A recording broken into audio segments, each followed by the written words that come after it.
Você comete pecado porque é pecador? Ou é pecador porque comete pecado? Olá, meu nome é Aleph e hoje eu quero conversar um pouquinho com você sobre pecado, a sua natureza. James Stalker diz o seguinte: todas as heresias têm sua origem em uma noção inadequada de pecado. Uma compreensão correta do pecado é essencial para entender a salvação. Romanos 3, verso 9 e o 23, Paulo deixa claro que não só carecemos da graça, como estamos debaixo do pecado, e ele eleva isso, ele amplia isso a todo ser humano, de gentil a judeu. Paulo vai deixar claro que todos nós somos iguais, no sentido de pecado.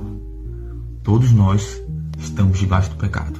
Não importa que tipo de pessoa você é, idioma, raça, gênero, não importa.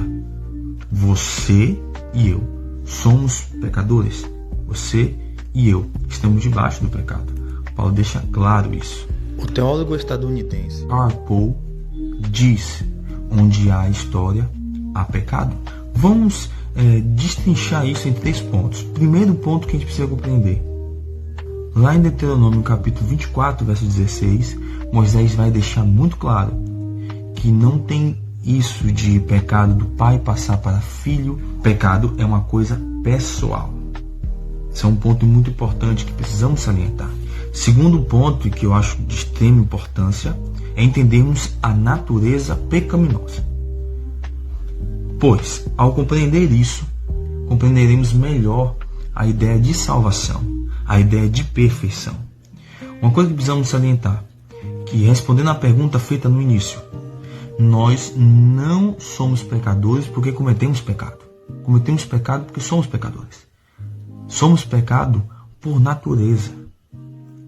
Graças à queda, graças ao que aconteceu no Jardim do Éden, o salmista vai dizer que em pecado concebeu a minha mãe. Concebeu minha mãe.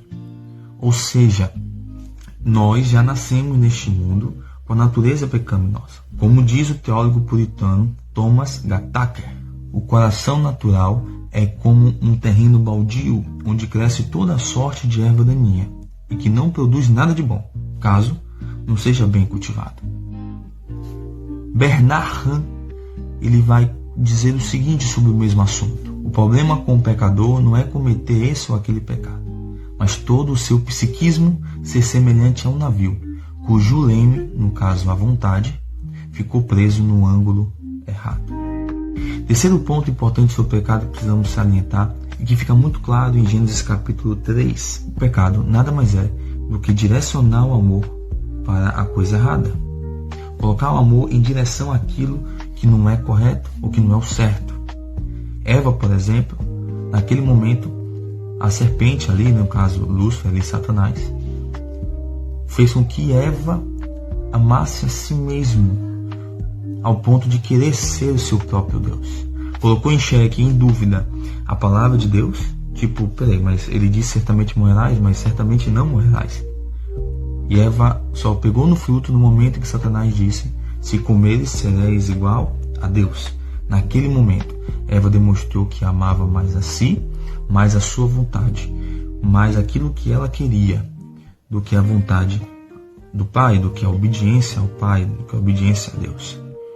Logo, pecado é o amor direcionado para a coisa errada. É isso que constitui Gênesis capítulo 3. A suma de tudo é: cada um de nós seremos julgados conforme aquilo que nós fazemos, não o que outros fizeram. Não existe pecado hereditário. Talvez consequências, mas não pecado ou julgamento por causa de pecado de terceiros. Também precisamos entender que nós já somos pecadores e carecemos da graça desde o nascimento. E entendemos também que o pecado nada mais é deixar de amar a Deus, e ao próximo, e começar então a amar a si mesmo acima de tudo e de todos. E sobre isso a gente vai falar um pouquinho no próximo vídeo, quando tratarmos a questão da perfeição perante a visão bíblica, tá certo?